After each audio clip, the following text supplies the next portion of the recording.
Dear students, the topic on the screen is deceptively simple, and I had chosen it for both the undergraduates and the postgraduates alike. We shall unfurl what mystery it holds for us. I hope you people are able to recognize this particular picture. More of surgical interest, but then it is a typical judgment of Solomon position. Two women claim rights over a child, and the King Solomon gives a judgment, divide it equally and give half to each. And the earnest mother says, let it go to the other one. The child is ultimately handed over. That is the judgment of Solomon. But what has it got to do with surgery? It is also a radiological diagnosis of an imperforate anus. That apart, we shall go to our topic. The introduction, there are certain symbols over here. FF means fast forward. We shall just be mentioning it for the sake of completion. It is a major constituent of the RBC, and approximately it forms 90% of the weight of the mature cell. And it is composed of heme and globin. Incidentally, this is the gentleman, Max Perutz, who won the Nobel Prize in Chemistry for his identification of the structure of hemoglobin. And this being continued, these are the molecules over here. There are two pairs of globin chains, two alpha chains and two beta chains, and the heme group helps in connecting them. And these are coded for in chromosomes 16 and 11. Of these, hemoglobin A is the most common, 96%, and the others are lesser. Therefore, any estimation can per se mean hemoglobin A unless there is a massive reduction. Coming to the topic of the day, the various methods for hemoglobin estimation. First and foremost shall be visual comparison methods. And these are the methods I would like you people to kindly memorize the list. Tallquist, Dare, WHO, Spencer, acid hematin, alkali hematin, Haldane, and the BMS hemoglobinometer. Again, regarding judgment of code, you people can just go through. The Tallquist method is one of the oldest methods, and it says that the color of blood is due to the color of hemoglobin. Therefore, it is color matched with the comparators that are given or provided. And fortunately or unfortunately, there can be various forms of errors. And the measurement of hemoglobin can be from as low as 10 to 100% of the values. A finger prick method is chosen and it is color matched with the comparators that are given. Cheap, very simple. The error is unfortunately 20 to 50%. And what is this over here? This is incidentally a catalog from Asian Paints. If you want to color your house, you can choose. WHO, the World Health Organization, chose a similar hemoglobin color scale. And this was devised by Scott and Lewis. The principle is similar to Tallquist. Again, rapid, simple, inexpensive. On the chart provided, they have got the values from 4 grams to 14 grams. It is useful for the screening of donors in camps and for patients who are subject to iron therapy. So this is a finger prick, put it on the filter paper provided, directly compare it, and you get the value. Haldane method.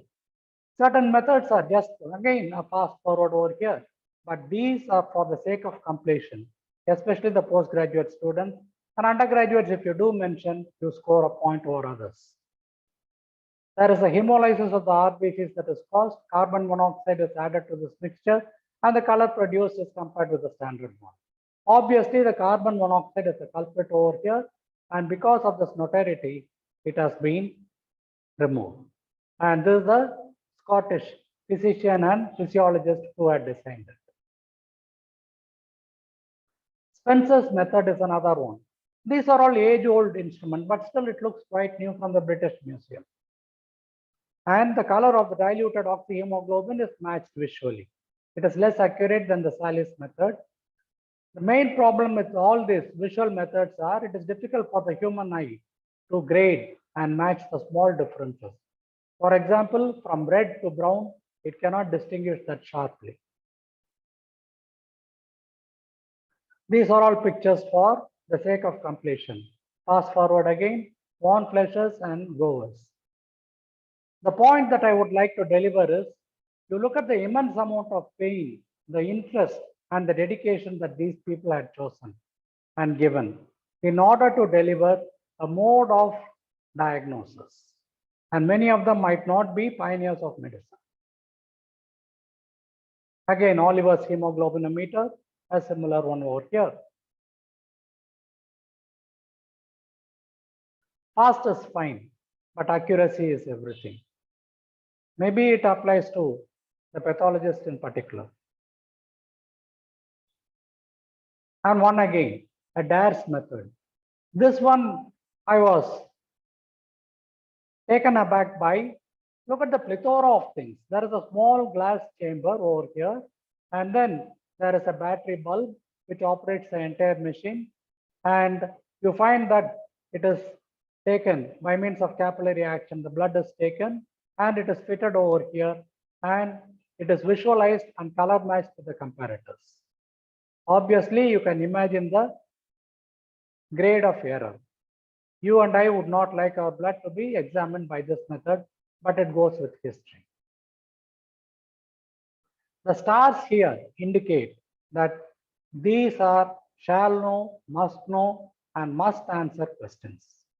Whenever students are asked which is the most accurate method for hemoglobin estimation, they mumble something. But then sign methemoglobin method, it is one of the most reliable methods, still not the most accurate method. So blood is mixed with potassium ferricyanide and potassium cyanide.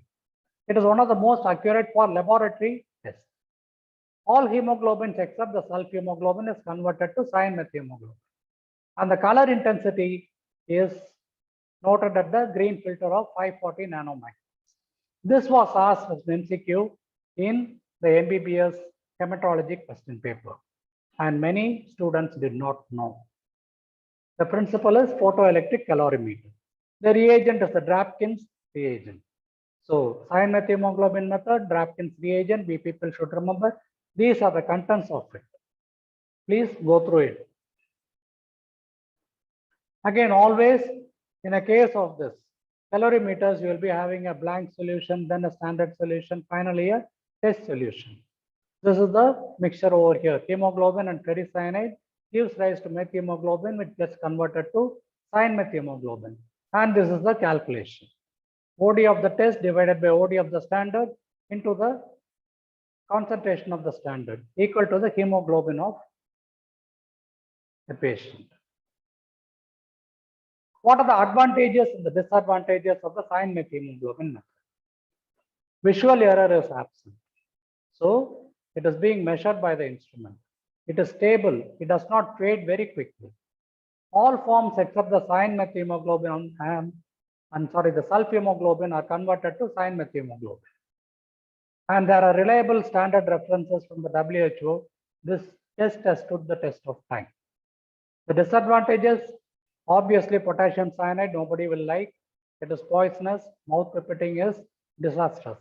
You'll have to keep it for a few minutes for the complete conversion. The rate of conversion is still longer if there is going to be a carboxyhemoglobin. Moreover, there can be turbidity because of the plasma proteins or because of increased WBCs. So please memorize this. There is no other way. And this is the procedure for it. You'll have to allow it to stand for about 5 minutes, transfer to a quit and take the reading. Generally, it is said that longer you wait, better the hemoglobin estimation. Oxyhemoglobin method. After all, the purpose of hemoglobin is to measure the oxygen. And if your blood oxygen is going to be measured, it can be an indirect measure of the hemoglobin itself. It is mixed with ammonia solution and the absorbance compared with the standard. It is rapid and simple, but again, it is not stable. So this is one of the methods that can be used. Again, a quote again. Why am I mentioning so many quotes on finding fault? Because all these methods are erroneous. Some people find fault like there is a reward for it. Wonderful quote. There are some people who simply spend their life finding faults. The oxyhemoglobin method, this is the principle. We had mentioned it earlier. And what are the advantages? Rapid and it is simple. The bilirubin does not interfere. The disadvantages will be the oxyhemoglobin, it fades quickly. Methemoglobin, sulfhemoglobin, and carboxyhemoglobin might interfere with the values. And a stable solution cannot be prepared. Not very much important, but it is better that we know it. Specific gravity method. In fact, when I go around for the Viva, I ask the students, obviously they have to have done something and they get the marks for it. But then the student who answers the other methods gets the point. So it is a copper sulfate solution in which a drop of patient's blood is being suspended. And if it is going to be right in the middle, it will be matched somewhat around 12.5 grams, which is supposed to be the normal value.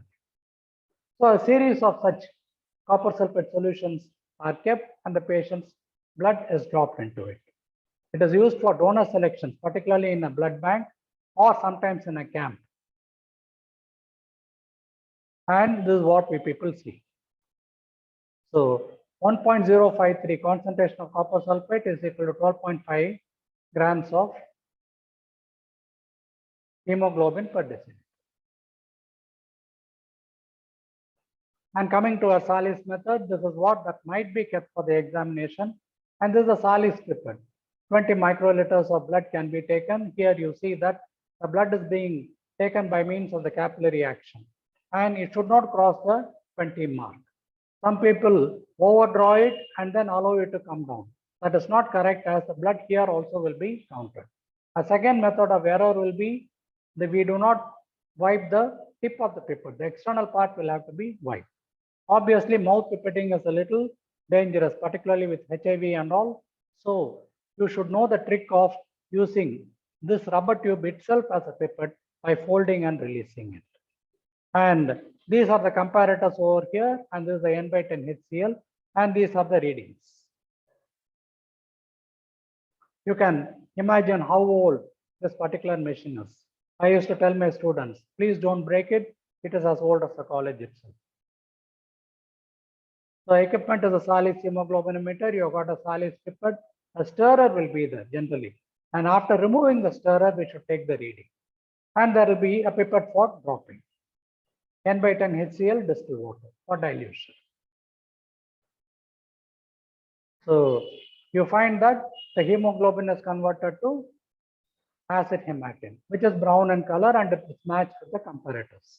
It is diluted till it matches.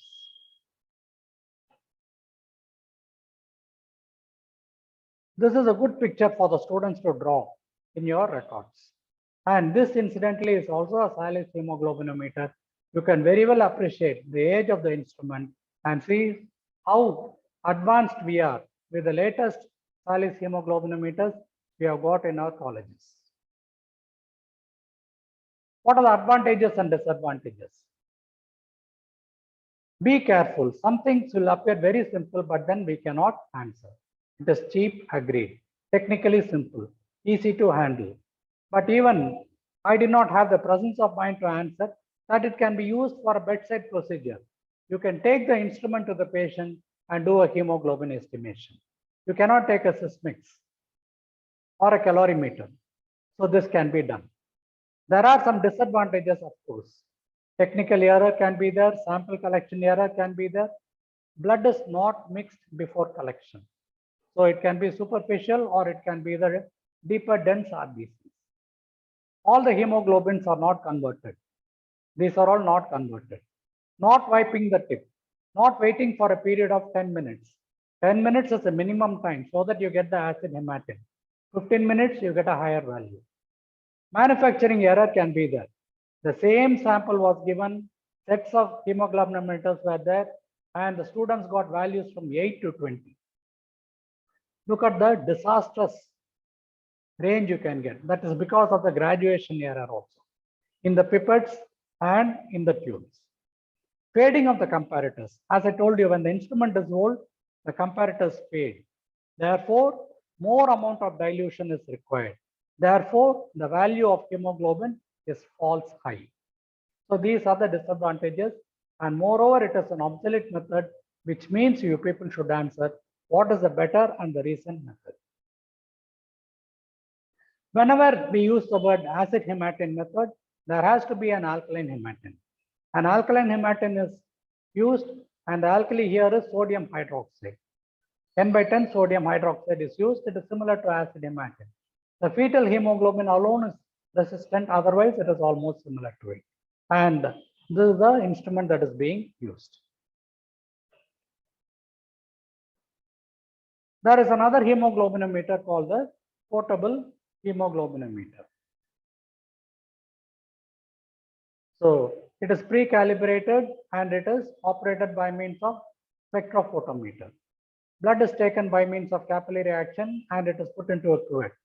Acid is added so that you get acid methemoglobin. And the absorbance value is given over here. The errors are again the same.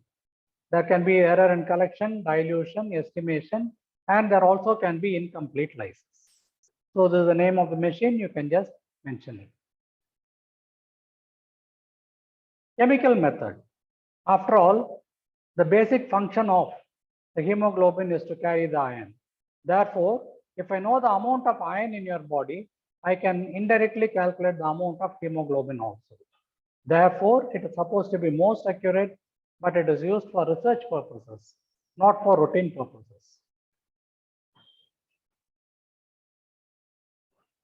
So it is funny that sometimes you can only describe something with perfect accuracy by being widely inaccurate.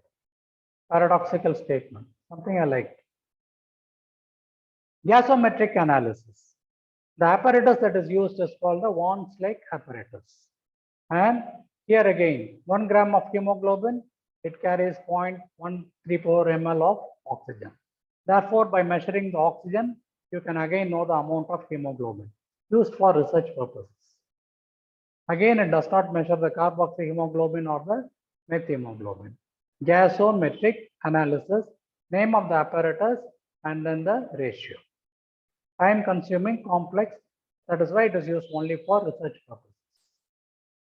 This one all of us will be knowing. We have been handling it, especially because of the COVID crisis. The pulse oximeter, oxygen saturation is required, and the principle is the Lambert's law. So whatever particle is over there, you find that there is a light path and there is an interference with the absorption because of the particle.